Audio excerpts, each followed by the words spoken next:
And so if you think about what we need to do over the next number of decades, it's really how do we take the capability that we have and really do much more innovation on the architecture standpoint.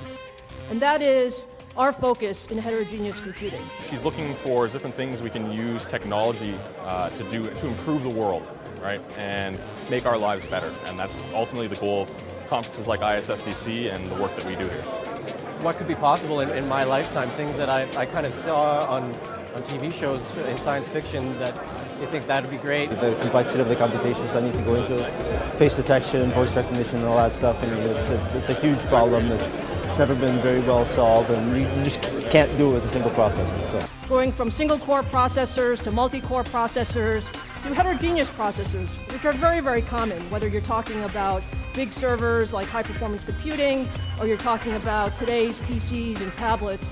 There are heterogeneous components, that is different processing units on a single chip and in a single system. And we continue to try to increase the programmability of these accelerators by doing things with APIs like OpenCL, and really now trying to get into high-level programmable languages. So the combination of those two are what we call heterogeneous computing and where we think the future is going. I love Star Trek.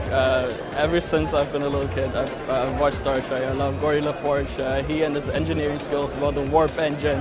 It's just amazing. Yeah? I mean, in the holodeck, you can interact with physical things. You can pick them up and move them.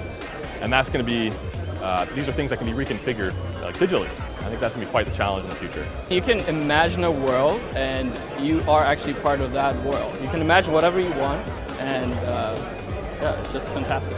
If we're going to get something like a holodeck done, it's going to have to happen as a result of efforts that come out of this room. When you recognize that this whole idea is only 25 years old in itself, if you're saying that in another 25 years we may have something akin to a functional prototype, I'm in. I've always been fascinated by the technology that science fiction represents. I think that there's this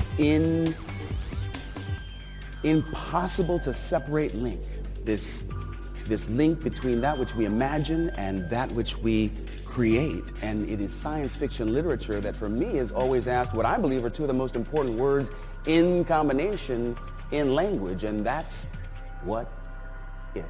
Star Trek and other depictions of future realities have really contributed to life on planet Earth right here, right now.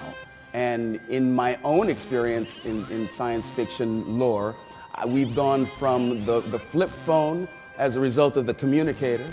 We've got the Bluetooth ear device as a result of Lieutenant Uhuru's communication device. My goodness, on the Enterprise D, we carried pads, and now we have tablet computers that are an integral part of our lives. So that inextricable link between the imagination and what we actually produce here is pretty solid. That's fantastic, LeVar. You did exactly what I wanted to do, which was bring the holodeck to life. And I think this is a group of people who can do it. Or maybe we can use this example of the holodeck to really spur our imagination, because I think the things that we thought weren't possible a couple of decades ago, we now think are possible. And the things that we think seem a little bit out of reach, we can bring much closer.